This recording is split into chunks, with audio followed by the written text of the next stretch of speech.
So I promised you guys that I'd be focusing on attack, and that's exactly what I'm going to do, but there will be other parts to this analysis. But starting here, we'll have a look at a set piece attack play by the Wallabies. It's a center field scrum. It's really nothing out of the ordinary. The Wallabies go for a basic carry through the number 12 with Hunter Paisami going well over the gain line by 5 or 6 meters, and that is a great hit up straight over the top of forward and inside center Dingwall.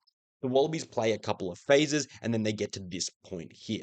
Now, there are two main issues here. Number one, when it rolls on, Angus Bell actually hits Jeremy Williams. So there is a lack of support around Williams here. And although Jake Gordon's quite proximal to this, there is only one cleaner and sealer for this, with Kane Edmed having to make a choice and a decision here.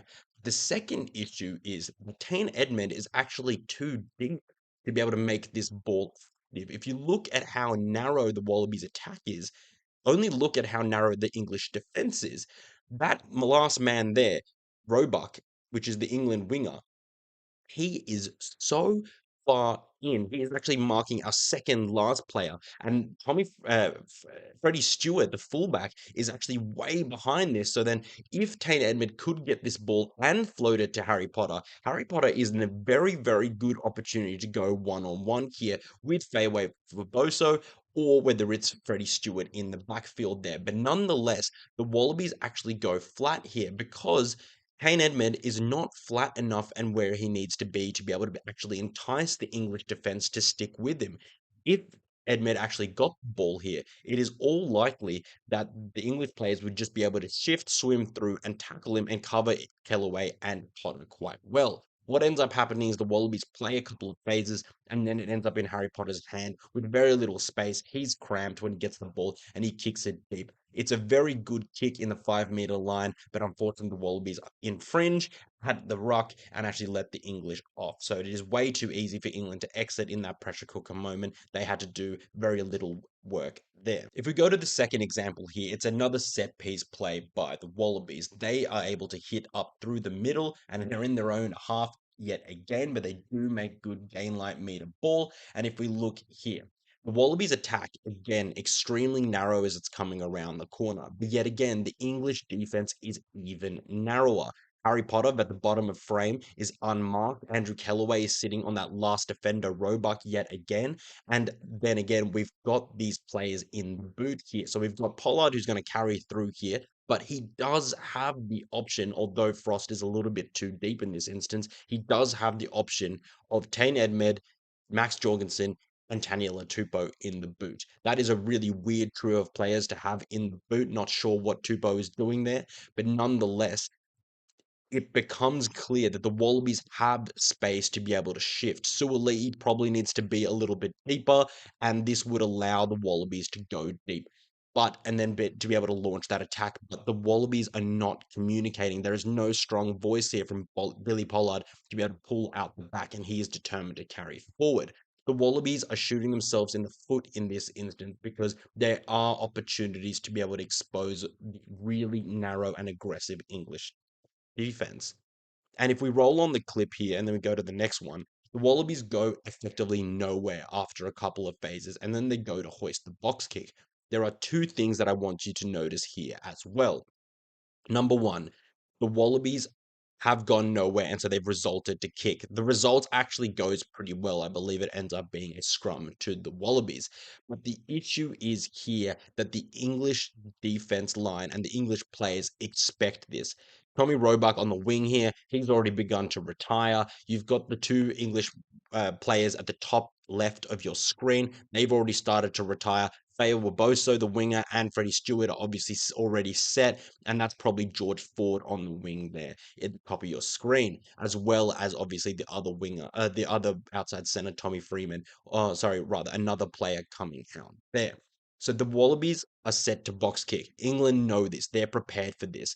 But have a look at how the Wallabies are set up here. You have got Billy Pollard, Joseph Suaalii, Hunter Paisami, Kane Edmed in the boot, and he's not going to kick. He's obviously getting prepared to be able to take the counter kick, but he could very well be in the boot here behind Joseph Suaalii because you've got Andrew Kellaway and Max Jorgensen along with the other backs against that defensive line from England. And that includes 4 forwards. You've got Theo Dan, you've got Sam Underhill, Ollie Chesham, and you've got Fraser Dingwall there at the centre.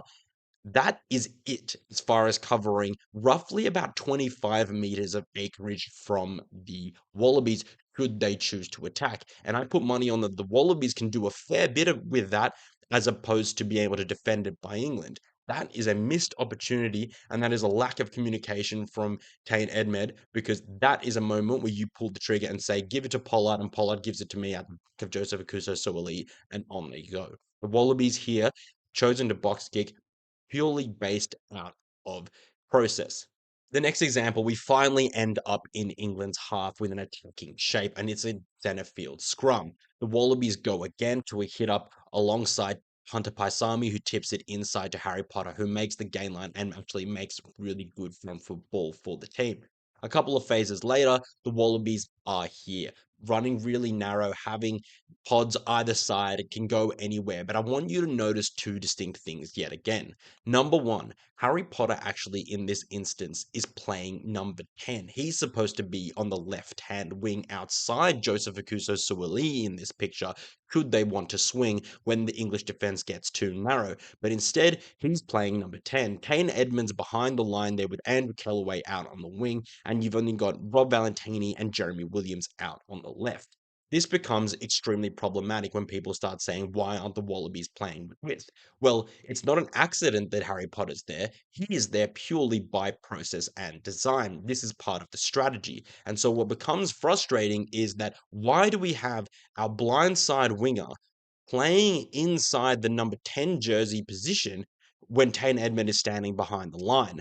That is a design fault. That is a strategy fault. Harry Potter shouldn't actually be sitting there if you want to get some width on the ball, but that is exactly how the Wallabies have designed it to be. So if we roll the clip on and it goes to the next instance, the Wallabies do actually eventually, after a couple of phases, get to play width.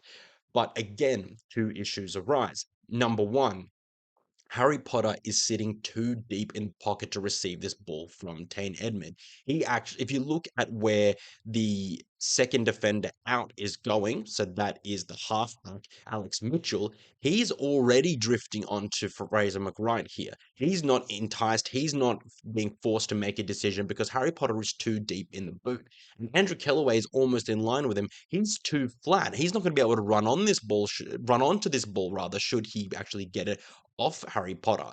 So why in this instance, and if you look at the Wallabies in years gone by, it's actually probably Tom Wright who's in that position. And although he doesn't have the crispest of pass, he has thrown this kind of pass hundreds of times in Super Rugby and Test Rugby. He also has the speed and the knowledge to be able to be a little bit flatter. But flip these roles around. If you have Hunter Paisami passing to Tane Edmed is a much surer passer of the ball in this kind of instance, and probably a kick on the ground behind the English defense and putting that ball into a 50-50 between Freddie Stewart and Andrew Kellaway is also a good option, with the Wallabies probably having a very good likelihood of getting the ball back, whether it's via knock on from the English should they collect it, or if they get tackled out on the sideline, if not Andrew Kellaway scoring. But it is the wrong players in the wrong positions running. They're just 2 or 3 meters off where they actually need to be in attack. And that's really quite frustrating, which is what shuts this down, because eventually, in this instance, Harry Potter's pass gets intercepted by Tommy Roebuck, and the English are able to alleviate the pressure once again. This next example is purely for the reason to show you guys how line running, the little minute details, can make such a huge difference to when it comes to attack.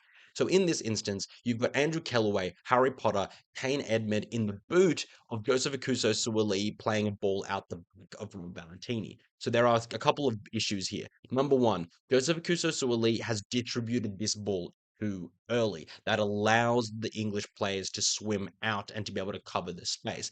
But also, Rob Valentini is running a line between Tommy Freeman and Guy Pepper. He needs to be running on the outside shoulder of Tommy Freeman, because that will buffet him and delay his ability to cover anything that happens after this pass is taken by Andrew Kellaway.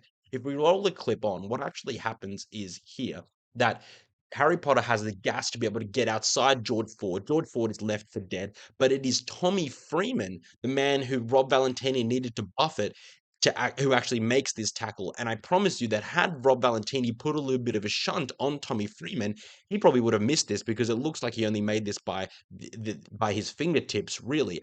And then if you put Harry Potter up against Freddie Stewart, which is coming into frame there on the left-hand side, with Tane Edmed and only Theo Dan, a hooker, and a second rower or a back rower in Guy Pepper chasing this instance, I put good money on that Harry Potter and Tane Edmed are able to do something quite spectacular with this ball, if not score from this position. So it is the little details that actually have hampered the Wallabies in all these attacking examples, if you go back. And these are some of the ones that I've highlighted right now. So the shape is okay. It's not great. And I don't think them attacking from their own half could be the answer to what they're doing. But nonetheless, there are actually instances where they are doing quite well. This next clip isn't exactly strictly attack. It's all about how the Wallabies decide to use the ball. And I think that the biggest issue here for the Wallabies is they play too many phases in their own half before they decide to get rid of the ball. The Wallabies end up taking a couple of meters back. They're not really going where they need to go. They're going from side to side. And eventually Tane Edmund decides to actually kick the ball. If you look at the body language of the English, they are very much engaged in this kick because the Wallabies have run the ball from their own half so much. And when Tane Edmund hoists this ball, despite Max Jorgensen actually knocking it on, the shape around the ball is a lot better from the Wallabies, and England have a very poor structure around to support the player that would catch the ball or to be able to clean up after this ball goes to deck. Now, the English don't get punished because Max Jorgensen does knock this ball on, and so he hasn't quite been able to get to where he needs to get to. But the thing is that the Wallabies are kicked in an instance when England are not in a position to actually receive this ball, and that is great kicking from Edmed, good chasing from the Wallabies, and as we progress, that's actually something that the English do very well against Australia when we get to the kicking part of the analysis. This is another example here of the Wallabies choosing to run from their own half. And I know there's a lot of examples from the Wallabies attacking in their own half, but to be honest, this is the only real time they get any shape and get anywhere close to 5-6 phases because most of the time they're just in the 22 hitting the ball up, going from side to side, and actually working to ground and pound, which eventually gets turned over or the like. So there's not much to analyze there. It's actually a lack of play that you could analyze in those instances. But I want to show you guys what the Wallabies are trying to do elsewhere. So here we can see the Wallabies running another pod out the back. Angus Bell distributes out the back and it ends up with Fraser McWright in 5-meter channel. But this kind of play is really, really effective when the Wallabies get it right, and it looks really, really stodgy when they don't. And in this instance, they don't get it right. They make some meters, but it's really not worth the effort of having this many players committed on a 15-meter, 20-meter blindside. So the Wallabies have run out the back, run pod play, but then eventually at phase 7, the Wallabies decide to box kick. And it's a narrow box kick and a shallow box kick at that. It is not where you want to be box kicking. Jake Gordon probably wants to be 5 meters further infield to be able to get a proper angle on that. And so then again, the Wallabies are in a situation where they're kicking not out of a preferred choice, but they actually have run out of ideas. And that is a real, real detriment to the way the Wallabies are currently handling their kick run balance, because although they are making some meterage around the field, they're not making enough to be able to fabricate a line break, which is the ultimate thing that Joe Schmidt wants out of this. These next two clips are about highlighting about those little marginal errors or those little marginal things that the Wallabies are not quite getting right. So here we see Harry Wilson playing as the distributor. He has Hunter Paisami in the boot with Kane Edmund pointing to where he wants the ball to go. There are two issues here. The ball runner here outside, which is running the block play for Hunter Paisami, seems to be Andrew Kellaway. He's not flat enough. Hunter Paisami is exactly where he needs to be. He's flat enough to be able to be a threat. And then you've got Jake Gordon and Joseph Akuso Suoli running the exact same line. And this is kind of, again, where the players where you don't really want to be playing the positions or be in the positions where you want to have the attacking threats, they're actually not where they need to be. And so you've got a muddled bunch of players doing things that they're not actually typically doing. And so it ends up in a faulty attack. And if we go to the next frame, the exact same thing happens here. Hunter Paisami gets the ball out the back here. And what's lacking is having Joseph Akuso Suali, or the man outside of him, flatter to be able to fully commit Tommy Roebuck here so that Hunter Paisami can throw the ball over the top. But what the actual issue is here is that there is no winger outside Fraser McReight. Why, in their own 22, is there no winger outside of him there? You've got Harry Potter, Joseph Akuso, Suaalii, and Max Jorgensen all in a very tight trio, with Fraser McReight, the open side flanker, alone in the 15-meter channel. That is a bunch of acreage that someone like Fraser McReight is actually not fast enough to be able to make do with a lot. You put someone like Max Jorgensen, Harry Potter, or even Joseph Akuso Suaalii in that spot instead, you've got yourself a real threat from a Wallabies perspective, and particularly for the English defense. But instead, the Wallabies are stuck here with a situation where they actually can't unleash or make do of the space that they've fabricated. So again, it is players not being in the position that they should be, hampering the Wallabies' attack. And this actually probably is by design. Some of it, other of it is not strategy, and that's just players trying to get involved elsewhere, not getting back to where they need to get to.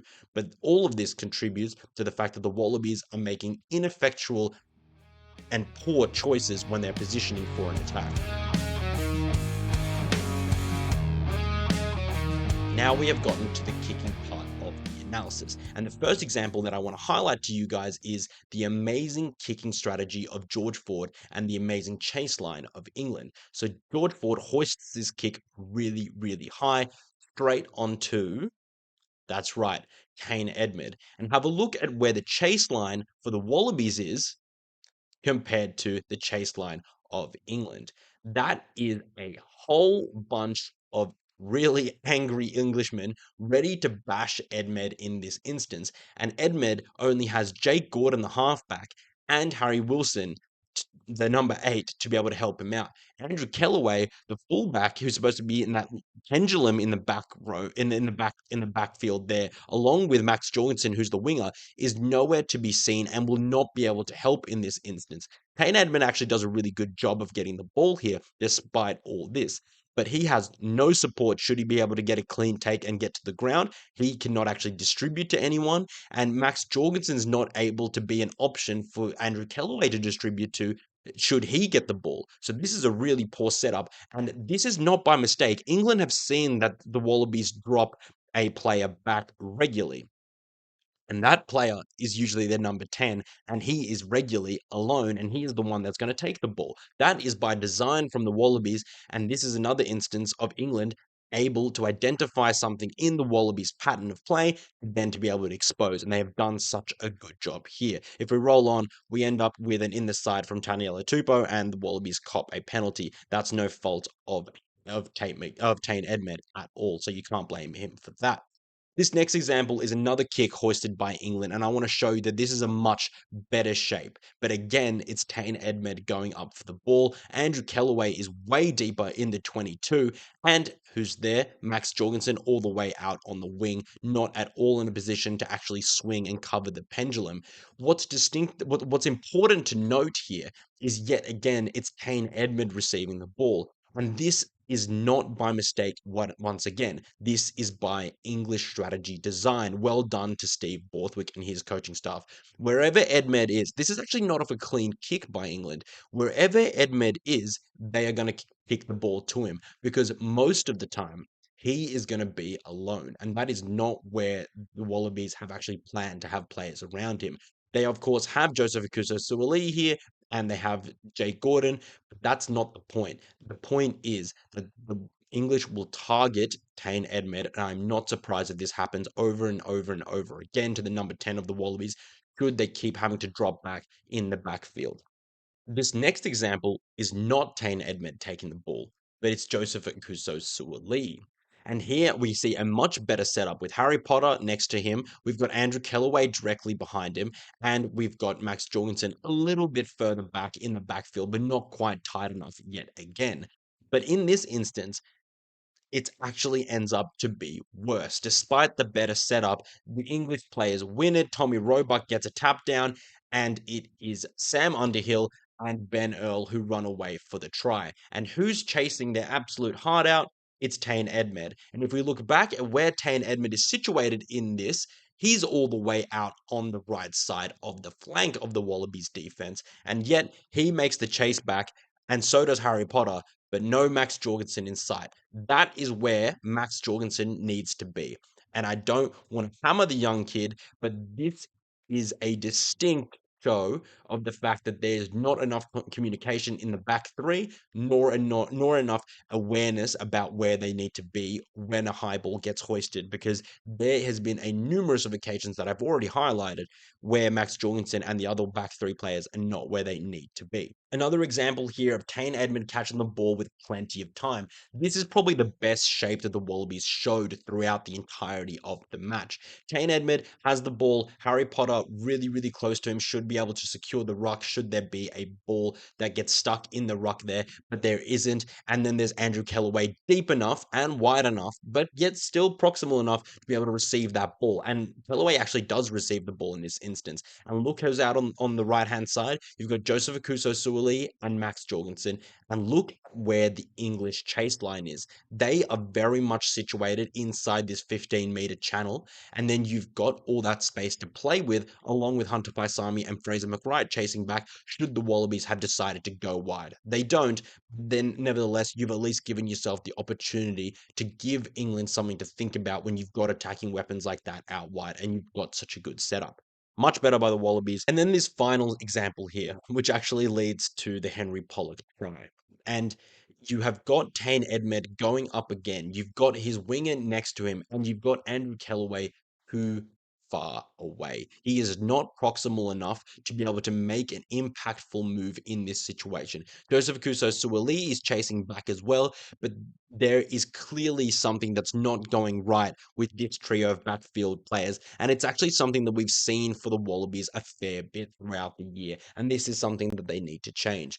There needs to be a tighter work rate and a tighter work ethic amongst these back three players, because that is about 20-25 meters that you've got there, and that is far too much space to give someone like Henry Pollock running through. And we know that Andrew Kellaway gets an ankle tap on Henry Pollock, but imagine if he'd been 2, 3, 5 meters closer to that, he probably would have affected a tackle that potentially could have stopped a try, although England were looking very effective. Just to surmise this is that the Wallabies players, again, in the back three positions, are not talking enough, and the design to have the number 10 all the way back there, often as a lone player, is not working, and that needs to change. And there were a couple of you that actually talked about the defensive side of the game and wanting to see an analysis on this. I haven't done too much, but I have given you two examples here because I think it's really important to highlight why and when the Wallabies attack is passive, as a lot of people say. So if we look at the setup here from the English, they have got a center field scrum, one of the most difficult things to defend as a backline. And if you see the Wallabies here, they've set actually well behind the 5 meter line. They've given themselves an extra 2, maybe 4 meters of space here, and you can see where the touchy is standing on the opposite sideline. They could actually be within the 40-meter line here.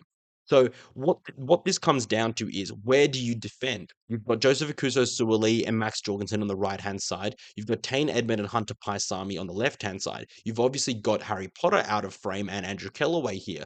But you have got them numbered up. Joseph Akuso-Suaalii currently has 2 players. Max Jorgensen has 1 player. And you've got Freddie Stewart on the English side, the fullback here, sitting behind the scrum. So he can go either way. So the right-hand side of the field currently for the Wallabies is the most exposed in this static frame. Now, once the English actually do distribute the ball, we can see that they've gone to that right-hand side, or the Wallabies' right-hand side, their left-hand side. George Ford gets the ball, and all of a sudden you can see there are 4 English players on 2 Wallabies defenders. That is it. That is out and out that is an out and out mismatch and overlap for England. So the only thing the Wallabies can do is buy time, which is what they do.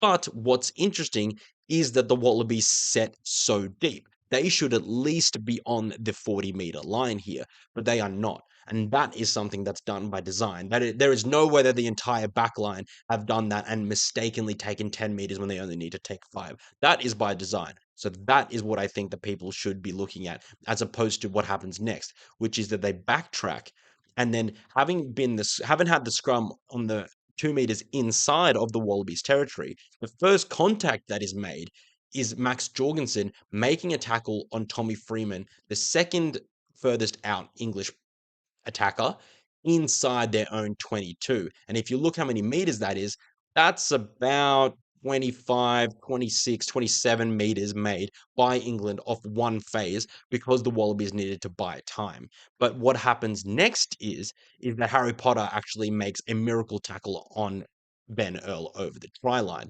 Well done, Harry Potter. But I think what's really important to note here is that the Wallabies did not concede a line break and did not concede a try. It's not a perfect science. It's not perfect by any stretch. As you can see, there is positional issues here, and they probably should have numbered up better. So if we go back to the first clip here, when the English are set up here, you probably want to put Tane Edmed behind the scrum for being the fact that he needs to be marking player that can drift, which is Freddie Stewart, the fullback in this instance. And then you can have Hunter Paisami and Harry Potter cover those two players before Taylor Edmund gets to him. But that would at least alleviate the need to concede so much space. So this is actually a mistake in setup, not actually system. And that comes down to the players on the field. And you've got Kane Edmed, Joseph Akuso Suali'i, Max Jorgensen, who have all played less than 15 or 10 caps overall, as in individually, that is a learning curve for those players. And that is extremely steep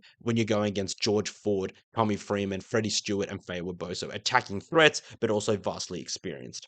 The last thing that I want to highlight for you guys here is how the Wallabies defense actually operates phase to phase. And if we go through here and look at the first instance, England have had a maul, they've run it, and typically the Wallabies have to be 10 meters back in this instance. And yet again, the Wallabies get quickly up off their line and shut this attack down. The English here actually lose meterage because the Wallabies speed in their defensive line. So there's nothing passive about this.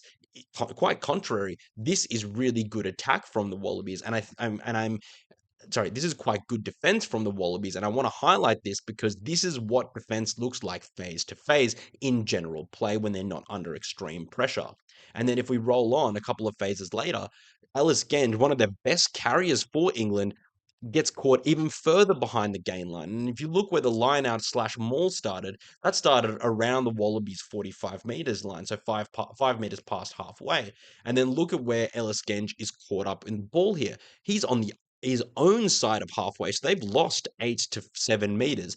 This is the way that the Wallabies defend. They get to an edge and then they rush up and actually put a lot of pressure on the skills and the carriers of the opposition. And I think that people get caught up on those little moments where, like I showed before with the center field scrum, where the Wallabies actually concede a lot of meterage. But that is actually tactical. And when you're numbered up 2 against 4, if you rush in that instance, you are going to be picked to pieces and leave no one to be able to defend the backfield. It is a fault of setup, possibly a fault of how they're thinking about how they need to set up, but that is not a system design fault. That is actually extremely effective defending from a very inexperienced trio next to each other.